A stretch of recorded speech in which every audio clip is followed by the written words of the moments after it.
Ya Tuhan, kiranya firman yang hidup itu sungguh berbicara pada kami masing-masing pada pagi hari ini Tuhan. Dan biarkan kami sungguh-sungguh mencari firman itu bukan mencari hal yang lain di dalam pemberitaan firman Tuhan di pagi hari ini. Karena itu Tuhan, kami dengan segala keterbatasan kami, Tuhan tolong kami untuk mengerti, memahami, dan bukan kami boleh melakukannya dalam kehidupan kami sehari-hari. Berkati hamba-Mu dengan segala keterbatasan, keberdosaan, Tuhan pakai untuk dapat memberitakan firman Tuhan. Ini doa kami Tuhan, kami siap untuk mendengarkan firman-Mu dalam Kristus Yesus Tuhan kami berdoa. Amin. Ya, shalom Bapak Ibu. Selamat pagi. Puji Tuhan, kita sudah memasuki akhir-akhir daripada pembahasan kita dalam kitab Yakobus Bapak Ibu. Oleh karena itu dalam tema menolong orang lain melalui doa, mari kita membuka satu bagian firman Tuhan di dalam Yakobus pasal yang kelima ayat ke-13 sampai yang ke-18.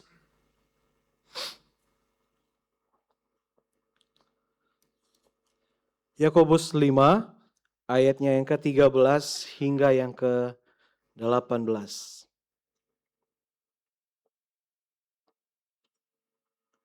Jikalau Bapak Ibu sudah menemukan, mari kita akan membaca silih berganti. Dimulai dari saya ayat yang ke-13, Bapak Ibu yang ke-14, demikian seterusnya hingga ayat yang ke-18. Yakobus 5 ayat 13 hingga 18. Kalau ada seseorang di antara kamu yang menderita, baiklah ia berdoa. Kalau ada seseorang yang bergembira, baiklah ia menyanyikan pujian.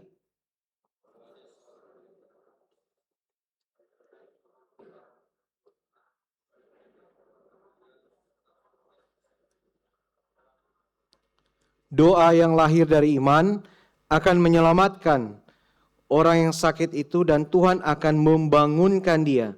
Jika ia telah berbuat dosa, dosanya itu akan diampuni.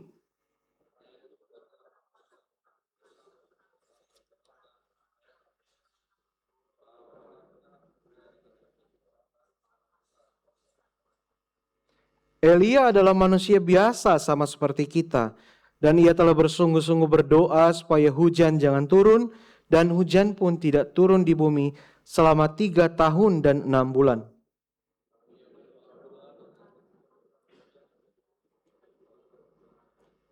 Ya, sedemikian jauh pembacaan firman Tuhan kita. Bapak Ibu, akhir-akhir ini tagar atau hashtag tentang Pray for Kalimantan menggema di mana-mana. Pulau yang dulu kita kenal sebagai pulau yang cukup besar, sebagai salah satu ya disebutkan sebagai salah satu paru-paru dunia.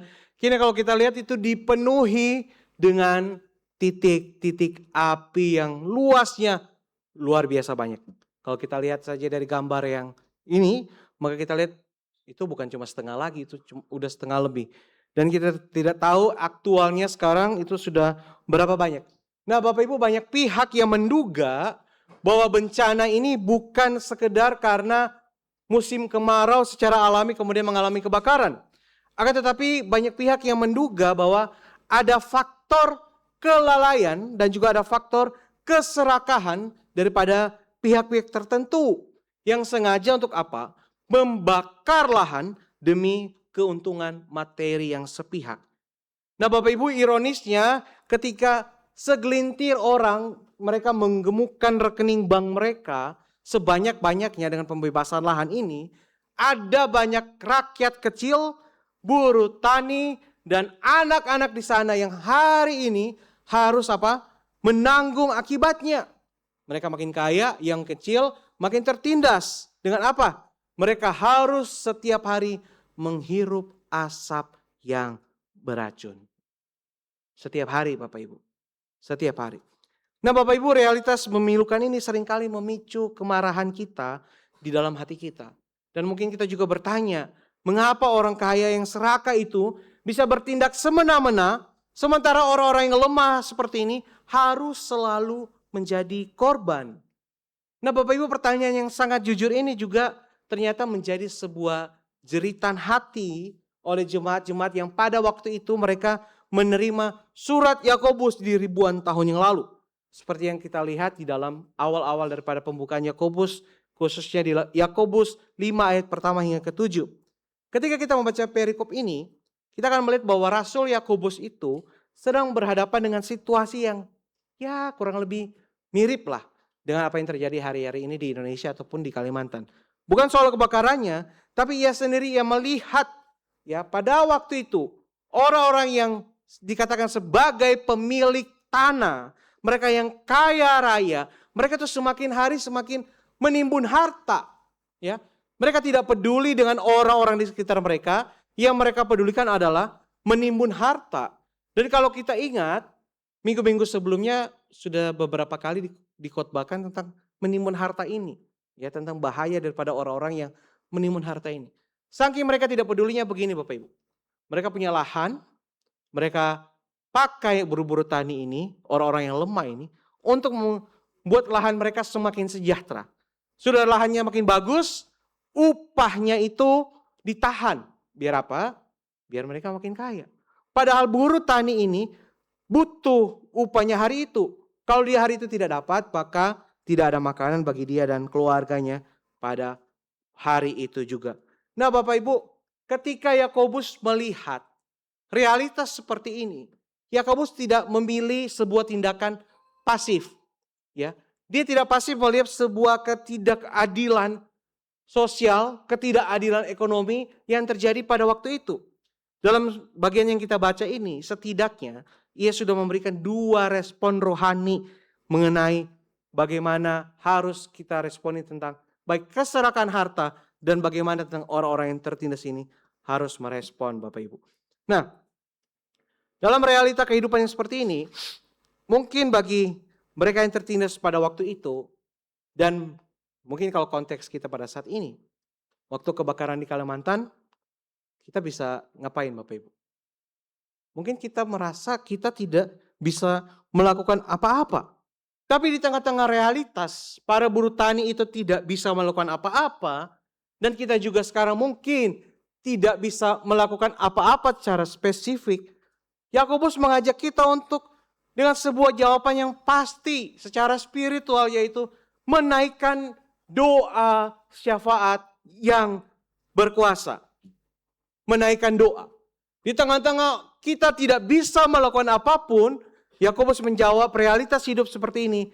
Kita perlu menaikkan doa syafaat.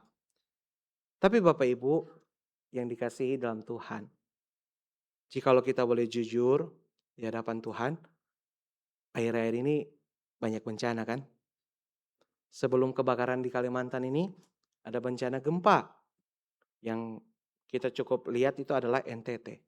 Tapi kalau Bapak Ibu lihat dengan lebih baik lagi, sebelum kebakaran-kebakaran ini heboh, itu ada banyak sekali gempa-gempa yang terjadi. Dan sampai hari ini pun, ada peperangan antar negara yang belum berakhir sampai detik ini Bapak Ibu. Pertanyaannya yang paling penting dari sebuah realitas kehidupan yang terjadi ini, pertanyaannya sekarang adalah, apakah kita berdoa? Atau jangan-jangan karena kita merasa ini tidak ada sangkut pautnya dengan kita, yang kebakaran Kalimantan bukan alam sutra, ya, tidak terjadi di dekat kita. Kita belum mendapatkan efek negatif daripada hal tersebut. Oh, keluarga saya nggak ada di sana, aman kalaupun ada. Makanya jangankan berdoa Bapak Ibu. Mungkin kepedulian saja mungkin kita tidak punya. Bapak Ibu, perkataan Yakobus tentang saling mendoakan, yang bagian kita baca tadi, mungkin bisa membuat sebuah pertanyaan tersendiri. Mungkin kita bisa bertanya-tanya, tergantung dengan konteks kita pada masa kini. Coba kita perhatikan ayat yang ke-15. Dia katakan begini, kalau ada seorang di antara kamu yang sakit, baiklah ia memanggil para penatua jemaat, supaya mereka mendoakan serta mengolesnya dengan minyak dalam nama Tuhan. Kenapa saya bilang ayat ini mungkin akan membuat kita bertanya-tanya, tergantung dengan konteks kita pada masa kini. Mungkin waktu kita lihat, kita baca, kita akan berkata, loh harusnya kan penatua jemaat atau hamba Tuhan yang inisiatif dong datang ke rumah jemaat untuk apa? Mendoakan. Bukan jemaat yang datang untuk meminta dan memanggil untuk didoakan. Dan terusnya berikutnya kalau kita lihat, dalam ayat ini, kok yang di-mention penatua jemaat? Kenapa bukan rasul? Kenapa bukan hamba Tuhan? Bukankah itu tugasnya? Bukankah itu main jobnya yang harus dilakukan? Nah Bapak Ibu, dalam bahasa Yunani asli kata penatua jemaat ini itu menggunakan kata presbiteros. Ya, kalau kita perhatikan penggunaan kata presbiteros ini bukan hanya saja di dalam surat Yakobus, tetapi dalam beberapa bagian Alkitab lainnya menggunakan kata ini untuk menunjukkan penatua-penatua jemaat. Dan konotasinya orang-orang yang dipilih menjadi presbiteros ini bukanlah seperti standar kita pada masa kini. Oh, orang kalau jadi pemimpin nomor satunya adalah apa? Udah punya usaha yang baik, kekayaan yang baik, status sosial yang baik, maka kita jadikan pemimpin. Tapi Alkitab sangat jelas sekali memberikan sebuah standar bahwa orang-orang yang menjadi presbiteros ini adalah orang-orang yang secara rohaninya matang, punya kebijaksanaan, dan mereka bertugas untuk menggembalakan jemaat. Nah kalau begitu, rasul dan hamba Tuhan ngapain dong pada masa itu? Nah Bapak Ibu, pada masa itu, rasul itu tugas utamanya adalah memberitakan Injil Kristus. Jadi rasul itu tidak pernah lama di sebuah komunitas Kristen, tidak pernah lama di sebuah gereja. Kalau Bapak Ibu nggak percaya, coba lihat Rasul Paulus. Berapa lama dia pindah-pindah, ya? Dia pindah-pindah karena rasul tugas utamanya adalah pergi dan memberitakan Injil Kristus ke seluruh dunia. Ya. Jadi kalau kita lihat akhirnya dipilih presbiteros ini karena mereka adalah orang-orang yang lahir di situ, besar di situ, dan mungkin mereka akan tetap stay di situ. Oleh karena itu beban pengembalaan pada waktu itu ditaruh kepada orang-orang ini, kepada presbiteros, kepada para penatua jemaat. Sampai hari ini ada beberapa gereja yang mengadaptasi sistem seperti ini Bapak Ibu. Akan tapi sekali lagi, mengapa tindakan aktif untuk meminta didoakan justru berasal dari orang yang sakit Bapak Ibu? Kenapa harus dari orang yang sakit, bukan pergi datang doakan langsung oleh para penatua jemaat? Kenapa orang itu harus kasih tahu, saya sakit tolong didoakan? Pada abad pertama jemaat mula-mula ini berkembangnya luar biasa. Pesat. Cuma kehidupan mereka nggak mudah Bapak Ibu. Mereka tidak terbentuk besar seperti gereja-gereja pada masa kini ngumpul dengan aman dan nyaman. Enggak. Mereka menjadi seorang diaspora, pengembara di mana-mana, terpencar. Mengapa demikian? Karena bagi mereka mengikut Kristus itu sebuah ancaman. Mereka diburu, mereka mau ditangkap Bapak Ibu. Mereka mau dianiaya. Nah Bapak Ibu, dalam konteks seperti itu pada masa itu belum ada teknologi sehebat kita, ya. Kan jemaatnya ada di mana-mana nih. Tidak ada teknologi seperti ponsel, sosial media. Jadi nggak bisa ketahuan secara langsung dengan gaya sekarang yang kalau orang lagi sakit, pergi ke rumah sakit, foto ya, terus upload Tuhan cobaan apa lagi ini. Ya kan? Nggak bisa seperti itu. Jadi seorang jemaat kalau sakit parah, mendadak sakit parah di rumahnya, para penatua itu nggak akan tahu. Kecuali pihak keluarganya atau orang yang sakit itu yang sendiri pergi untuk kasih tahu bahwa orang ini sakit. Namun dari alasan daripada Yakobus menuliskan demikian, bukan hanya sekedar alasan praktis seperti ini. Jikalau kita memperhatikan di ayat 15 dan pada ayat 16, itu ada satu kata yang menyinggung di situ, satu kalimat yang menyinggung di situ, yaitu begini. Jikalau dia berdosa, maka dosanya akan diampuni. Ya. Kata ini akan mempengaruhi kenapa orang yang sakit itu harus aktif panggil para penatua jemaat ini. Karena pada masa dulu orang itu yang sakit korelasinya itu dekat dengan yang namanya dosa. Ya. Jadi kalau orang sakit, komunitas akan tahu, akan bilang, oh ini orang berdosa ini, dia melakukan kesalahan ini, makanya dia sakit. Atau orang ini kena hukuman daripada Tuhan, ya. Makanya sekarang dia sakit. Jadi kalau para penatua itu tiba-tiba datang ke rumah orang itu tanpa diundang, maka akan terkesan penghakiman Bapak Ibu. Jadi seperti seakan-akan para penatua jemaat ini menghakimi, oh kamu dihukum Tuhan, kamu berdosa. Karena mereka tidak mengundang penatua itu datang dengan sendirinya. Tapi kalau orang yang sakit itu dia dengan aktif mengundang para penatua itu, maka itu seperti dia sudah siap untuk dilayani. Dia sudah siap untuk menerima semua hal yang akan dikatakan, dilayankan kepada dia, Bapak Ibu. Seperti dia sudah membuka hati untuk mengalami sebuah momentum pastoral oleh para penatua itu. Nah, Bapak Ibu, berikutnya, jika kita lihat di dalam Yakobus, Yakobus sangat menekankan yang namanya iman tanpa perbuatan mati, Bapak Ibu. Nah, jadi bagi Yakobus tindakan untuk memanggil penatua itu adalah perbuatan nyata daripada iman orang tersebut. Yang percaya bahwa dia bisa disembuhkan melalui doa atau perbuatan doa, melalui doa komunitas. Dan yang terakhir, agar jemaat itu dididik menjadi dewasa, ya. Jemaat itu dapat dididik menjadi dewasa. Pemimpin atau para penatua itu bertugas memang untuk menjaga jiwa para jemaat. Tetapi jemaat juga punya tanggung jawab untuk bersuara ketika mereka membutuhkan pertolongan rohani yang mendesak. Oleh karena itu sampai saat ini pastoral Kristen yang sehat bukanlah pelayanan satu arah, Bapak Ibu. Di mana jemaat bersikap pasif dan selalu manja untuk menunggu disuapin. Nah, Bapak Ibu, ketika para penatua itu datang, ya, para penatua itu datang untuk melayani orang yang sakit itu, ada sekiranya 2 instruksi, ya. 2 instruksi yang harus dilakukan oleh para penatua itu.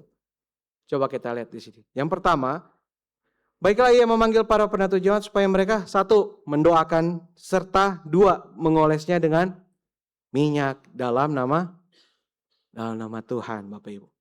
Bapak Ibu kalau dengar kata mendoakan dan mengoleskan minyak, Bapak Ibu kalau baca bagian ini ingat gereja aliran apa, Bapak Ibu? Gak apa-apa, jawab aja. Hah? Ya. Ada Bapak Ibu di GKI pernah gak hamba Tuhan datang? Wah, Bapak sakit ya, tunggu saya keluarkan minyak Bapak ya. Doakan terus olesi minyak. Belum pernah kan? Nanti kapan-kapan kita coba ada pakai minyak. Ya. Belum pernah. Kita nggak pernah mengalami itu. Kalau kita tahu bagian ini mungkin kita akan ingat, oh hanya gereja-gereja aliran Pentakosta atau karismatik yang sangat identik untuk melakukan itu.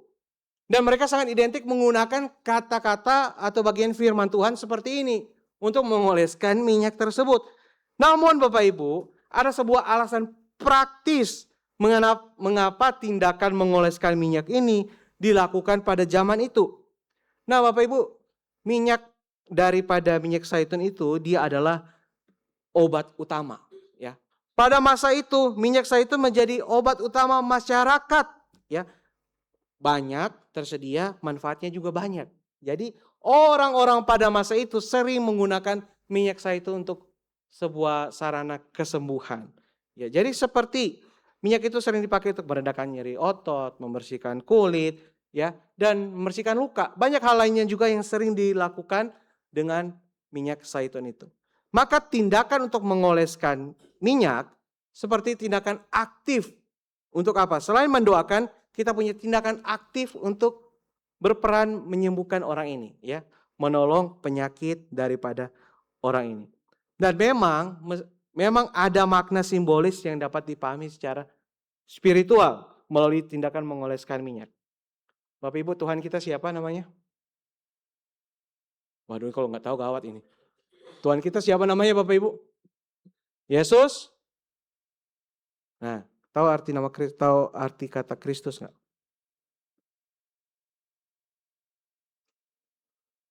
Kristus artinya adalah yang diurapi. Yang diurapi atau quote and quote yang diolesi minyak, quote and quote. Nah, hal ini cukup memberikan makna spiritual pada waktu itu. Ketika mereka berdoa, mengoleskan minyak, itu seperti menjadi tanda visual secara nyata bahwa Tuhan Yesus sendiri hadir, menyentuh dan memulihkan orang yang sakit itu. Tapi anyway, tindakan seperti itu pun tidak dapat langsung ditafsirkan sebagai sesuatu yang mutlak harus dilakukan pada masa kini. Enggak seperti itu. Atau lebih parahnya lagi kalau ada orang-orang yang menjadikan minyak, ya, udah bukan minyak zaitun, enggak tahu minyak dari mana, tetapi terkesan minyak ini punya sebuah sarana atau kekuatan yang terkesan seperti jimat yang pasti bisa menyembuhkan. Tindakan seperti itu tentu saja tidak dapat dibenarkan. Karena penekanan Yakobus kalau kita lihat di situ bukanlah kepada minyaknya Bapak Ibu. Tetapi Yakobus dengan jelas mengatakan, dan doa yang lahir dari bukan minyak. Doa yang lahir dari iman akan menyelamatkan. Jadi yang penting Bapak Ibu adalah doanya, bukan minyaknya.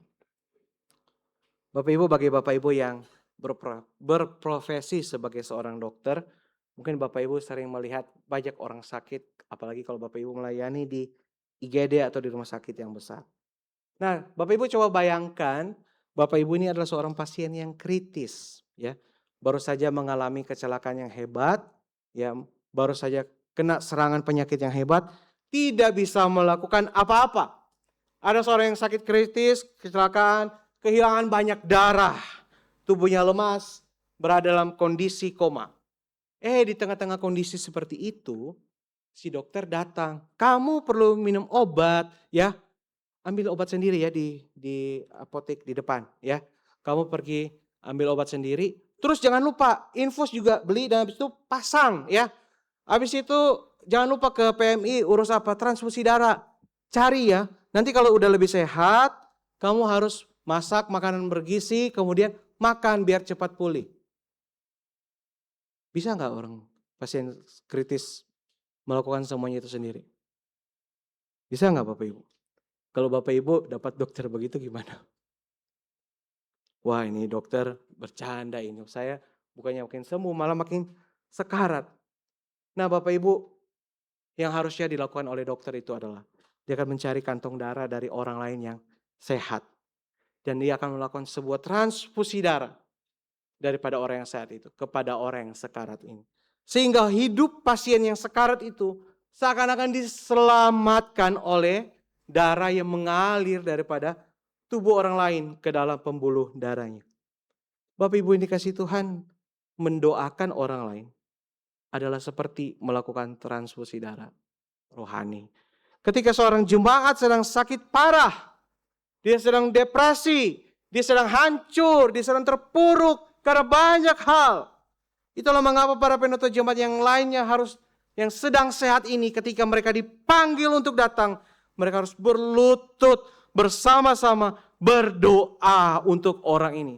Dan ketika topangan doa daripada para penatua jemaat ini, itu seakan-akan memberikan sebuah transfusi darah rohani. Untuk apa? Agar orang ini yang sekarat, yang tertekan, yang hancur, itu dia dapat diselamatkan Bapak Ibu.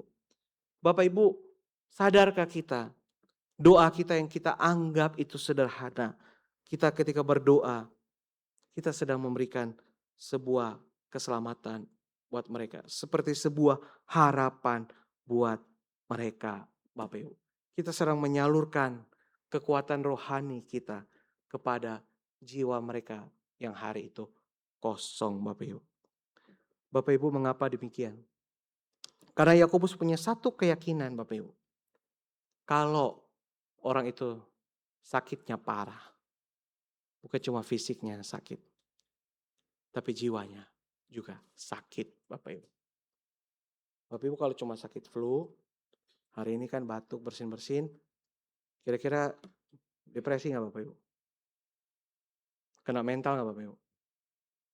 Mungkin nggak, mungkin.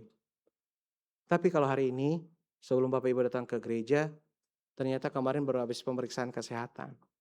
Dokter bilang apa? Ibu, Bapak, ini penyakit langka. Nggak bisa sembuh. Tinggal tunggu waktu. Kira-kira yang sakit fisiknya doang atau apanya yang sakit lagi? Jiwa Bapak Ibu. Jiwanya sakit Bapak.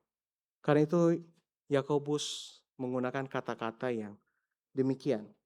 Ketika orang-orang itu untuk berdoa bagi orang lain yang sedang sakit itu. Yakobus menggunakan kata-kata menyelamatkan dan membangunkan. Yang pertama menyelamatkan itu kata sozo, ya. Kata sozo ini dikatakan doa yang lahir dari iman akan menyelamatkan orang sakit itu. ketika dikatakan kata sozo, ini bukan hanya untuk kesembuhan secara fisik, tapi kata sozo ini sering dipakai untuk keselamatan rohani, jiwa, bukan sekedar fisik. Jadi fokus utama Yakobus adalah ketika orang itu sakit, yang pertama-tama perlu disembuhkan itu adalah hubungan orang tersebut dengan Allah. Dan kemudian berikut Allah akan membangunkan Egiro, Tuhan akan membangunkan dia. Bisa berarti pada waktu orang itu sudah lemah, sudah tidak ada semangatnya, lesu di tengah-tengah penderitaan yang ada, Tuhan dapat membangkitkan semangatnya. Bapak Ibu yang dikasihi Tuhan, ketika kita melihat realita penggunaan kata-kata seperti ini, Yakobus ingin menekankan satu hal. Terkadang Tuhan mengizinkan situasi yang menimpa kita tidak berubah, Bapak Ibu. Tidak menjadi lebih baik, Bapak Ibu. Bapak Ibu boleh berdoa berkali-kali, bertahun-tahun, tapi tetap sama situasinya. Keluarga Bapak Ibu tetap tidak baik-baik aja, anak-anak juga begitu-begitu saja, kondisi ekonomi bukan membaik makin memburuk, kesehatan makin parah mungkin, tidak berubah Bapak Ibu. Tapi Yakobus ingin mengatakan bahwa ketika semua hal itu tidak berubah di dalam kehidupan kita, ketika Tuhan mengizinkan semua yang menimpa kita itu tetap menekan kita, kehidupan rohani kita lah yang perlu untuk dibangkitkan di tengah-tengah kondisi kita yang seperti itu. Bapak Ibu, dengan demikian kita perlu menyadari satu kenyataan penting, bahwa kalau kita berdoa, yang kita doakan itu harus aspek spiritualitas kita.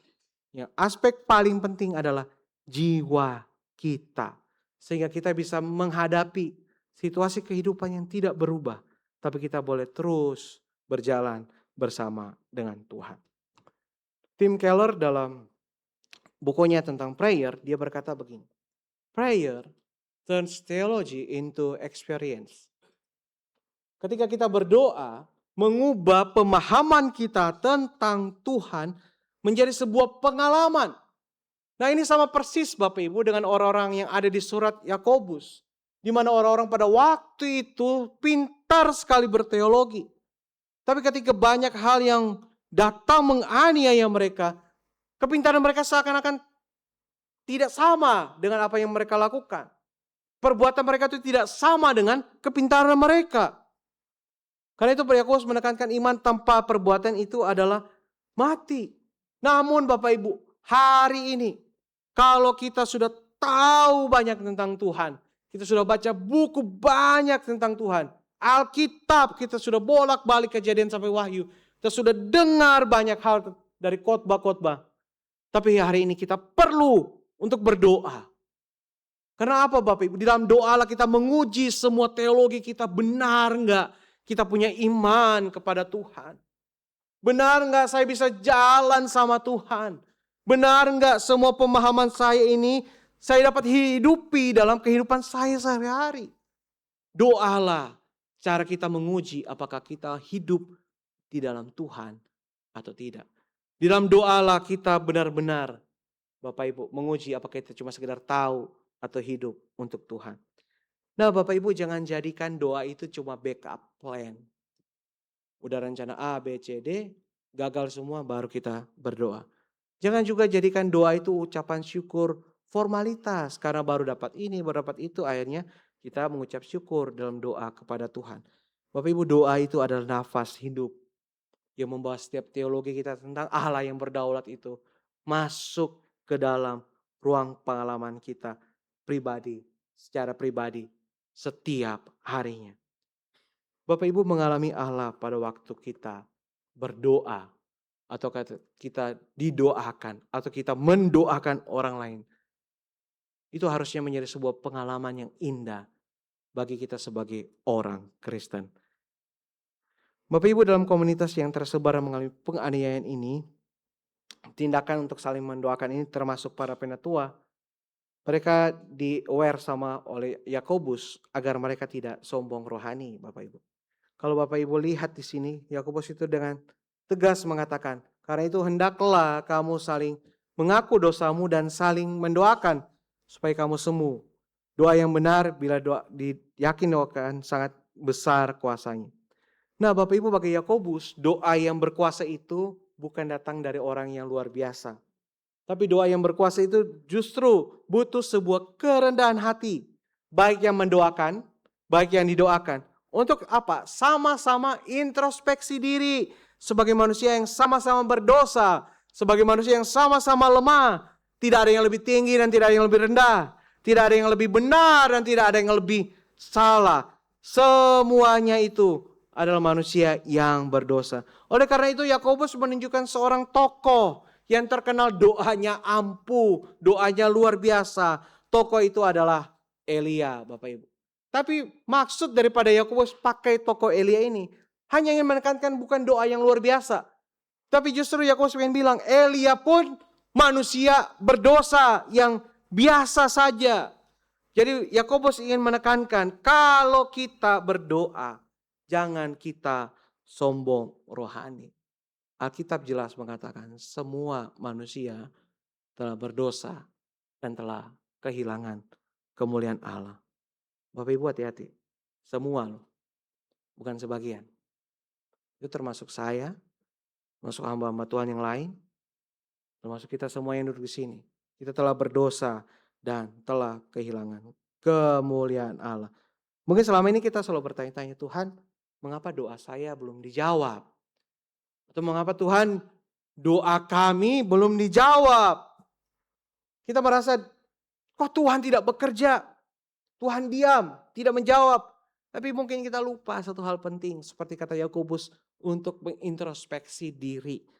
Harusnya dalam doa pun, kita harus dengan kerendahan hati berkata, Tuhan, apa dosaku? Tuhan, apa dosa kami? Kita tidak boleh melupakan status kita sebagai manusia berdosa.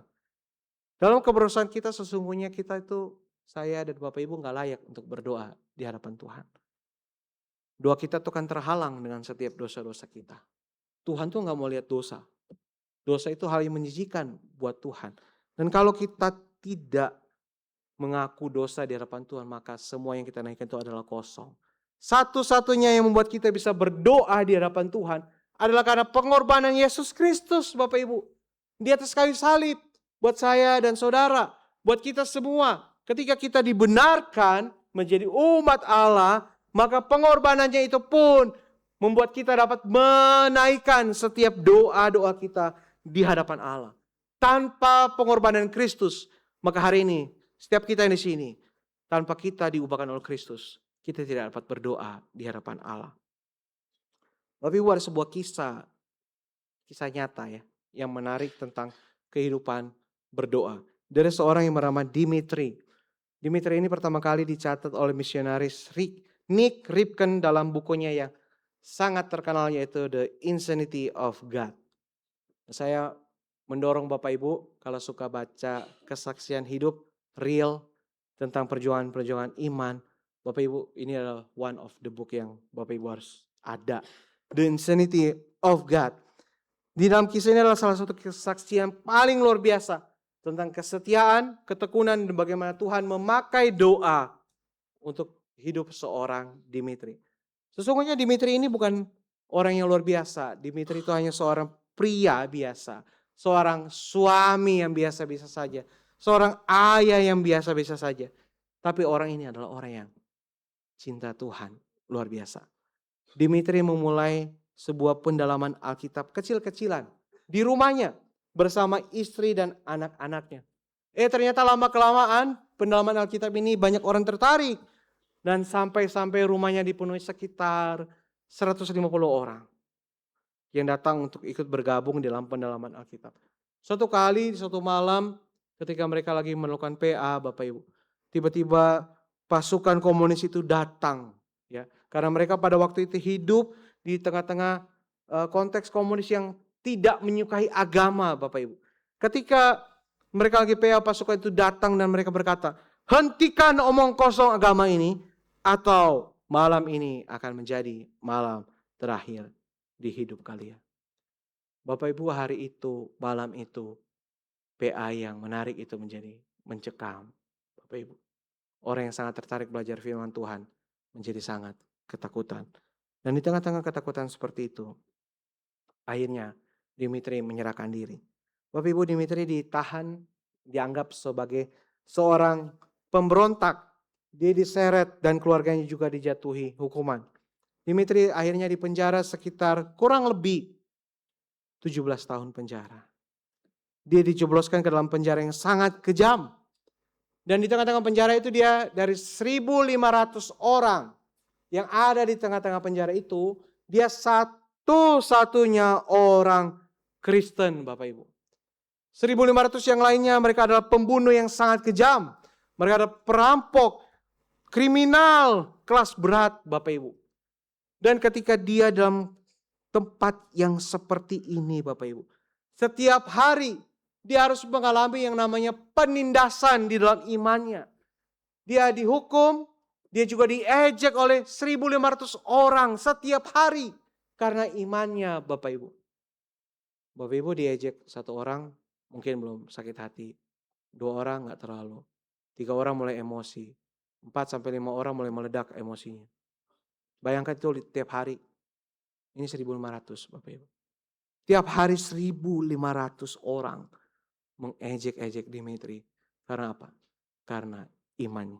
Bapak Ibu, ada 2 disiplin yang dilakukan di dalam penjara ketika dia mengalami tekanan-tekanan seperti itu. Yang pertama, setiap hari dia akan ambil serpihan-serpihan kertas atau bahkan dia akan tulis di tembok semua ayat firman Tuhan yang dia ingat, yang dia tahu, dia tulis, Bapak Ibu. Dia tulis, dia tempel, dia tulis, dia tempel, dia baca, dia lihat. Tapi kalau ketahuan para penjaga itu yang pertama melakukan adalah dipukul habis-habisan orang ini, kemudian diambil semua tulisan-tulisan firman Tuhan ini, dibuang, Bapak Ibu. Tapi menariknya, ketika sudah dipukul seperti itu, firman Tuhannya semua sudah dibuang.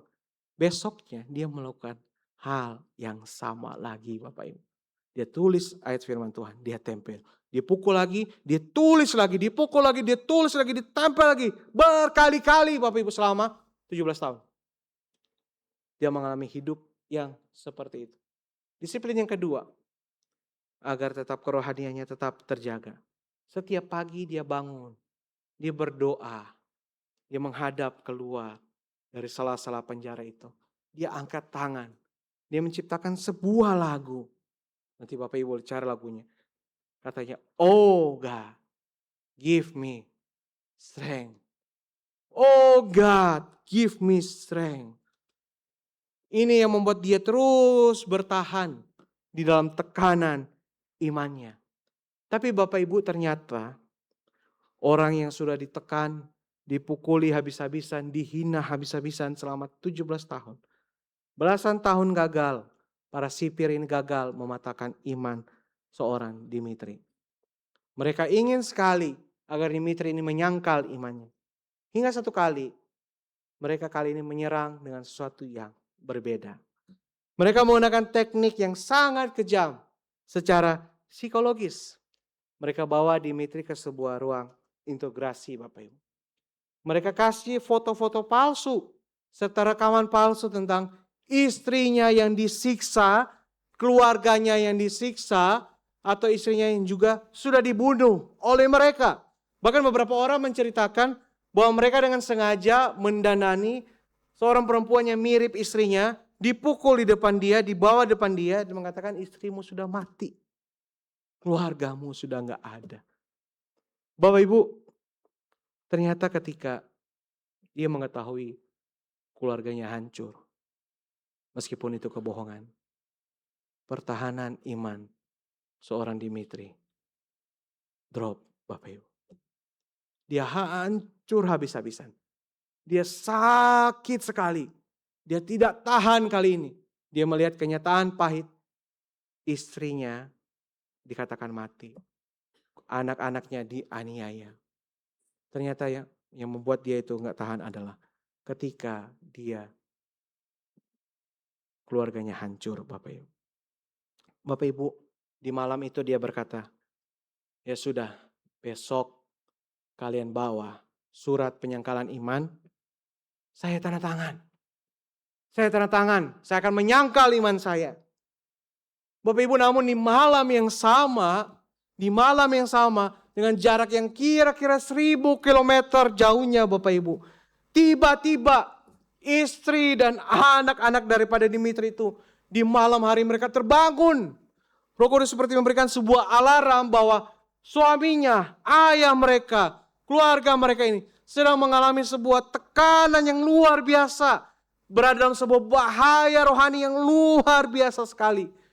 Dan di malam itu, respon pertama kali daripada istrinya adalah dia ambil semua anak-anaknya, dibawa ke ruang tamu Bapak Ibu. Dan mereka bergandengan tangan pada malam itu. Mereka menangis, mereka meratap, mereka mendoakan suami, ayah mereka yang sedang dalam kondisi hancur Bapak Ibu. Di malam yang sama mereka langsung mendoakan Dimitri Bapak Ibu. Bapak Ibu, ajaibnya, tengah malam yang sunyi itu di sel itu, Dimitri yang hancur hidupnya, pertahanan yang runtuh, dia mendengar suara sayup-sayup seperti orang mendoakan dia. Dan ketika dia dengar suara itu, dia seperti merasa, ini suara istri saya, ini suara anak-anak saya lagi mendoakan saya. Ketika dia tahu itu Bapak Ibu, jiwanya bangkit kembali Bapak Ibu. Dia yang tadinya pertahanannya runtuh, dia bangkit, dia semangat kembali Bapak Ibu. Kemudian ketika pagi hari, para sipir itu datang, bawa surat. Dia dengan berani berkata, aku tidak akan mentandatangani surat penyangkalan iman itu. Nah Bapak Ibu, meskipun jauh, tapi luar biasa sekali kuasa daripada doa tersebut Bapak Ibu.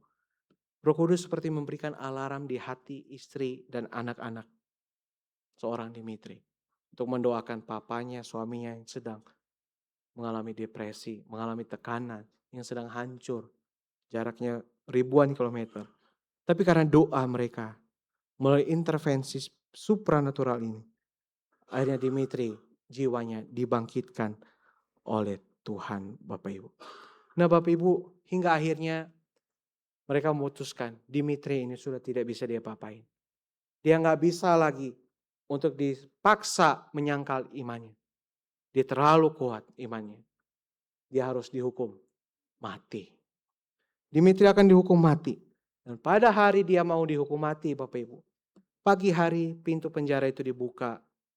Para penjaga membawa Dimitri keluar, berjalan di lorong sel dengan 1.500 tahanan lain melihat Dimitri.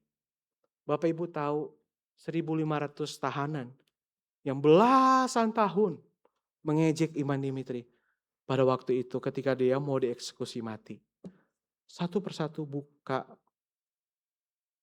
pintu selnya pada waktu itu. Mereka angkat tangan keluar dan mereka berkata, oh God, give me strength.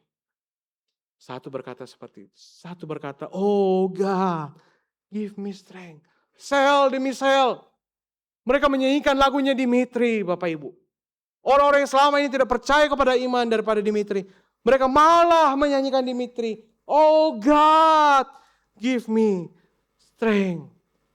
Semua suara-suara seperti itu akhirnya membuat kepala penjara menjadi ketakutan. Para sipir di situ ketakutan. Karena 1.500 orang berkata, oh God, give me strength. Bapak Ibu, karena mereka ketakutan dengan parade rohani yang seperti ini, paduan suara yang sangat indah pada pagi hari itu membuat akhirnya hukuman untuk Dimitri itu ditiadakan Bapak Ibu. Dan akhirnya beberapa tahun berikutnya Uni Soviet, orang-orang komunis ini runtuh ya. Komunis ini runtuh Bapak Ibu. Dan akhirnya Dimitri pun bisa hidup seperti dahulu kala. Bapak Ibu, kita lihat kuasa doa ini luar biasa sekali. Mungkin doa sesuatu yang kita lihat Sepele mungkin. Kita nggak pandang.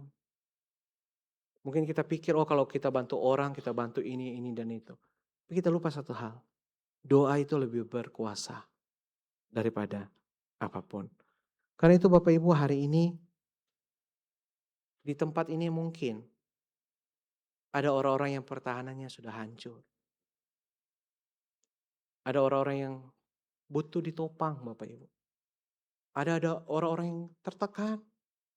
Di tempat ini mungkin ada orang-orang yang bebannya engkau nggak tahu. Udah berapa lama dia pikul beban ini. Di tempat ini mungkin ada begitu banyak orang yang sudah mulai putus harapan. Imannya sedang tidak baik-baik saja.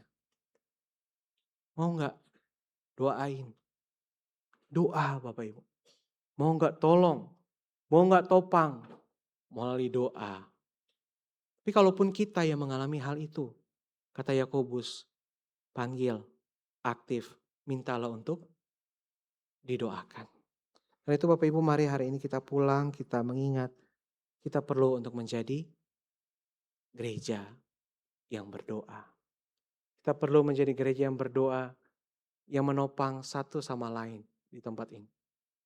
Kita gak pernah tahu beban mereka, tapi kita bisa mendoakan mereka. Amin. Mari kita berdoa. Tuhan, terkadang kami terlalu pusing dengan urusan kami pribadi. Kami terlalu pusing untuk urusan-urusan fisik.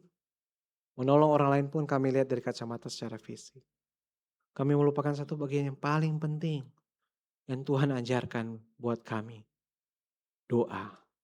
Hari itu Tuhan tolong masing-masing kami untuk dapat mempraktekkan hal ini. Ketika saudara-saudari kami tempat ini mungkin mereka menanggung beban yang luar biasa. Kami mau bersama-sama berdoa buat mereka. Ketika kami pun sedang jatuh, sedang tertekan, pertahanan kami sedang tidak baik-baik aja. Kami rindu untuk didoakan. Terima kasih Tuhan. Pimpinlah gerejamu, pimpinlah komunitas ini menjadi komunitas, menjadi gereja yang berdoa. Demi Kristus Yesus Tuhan kami berdoa. Amin.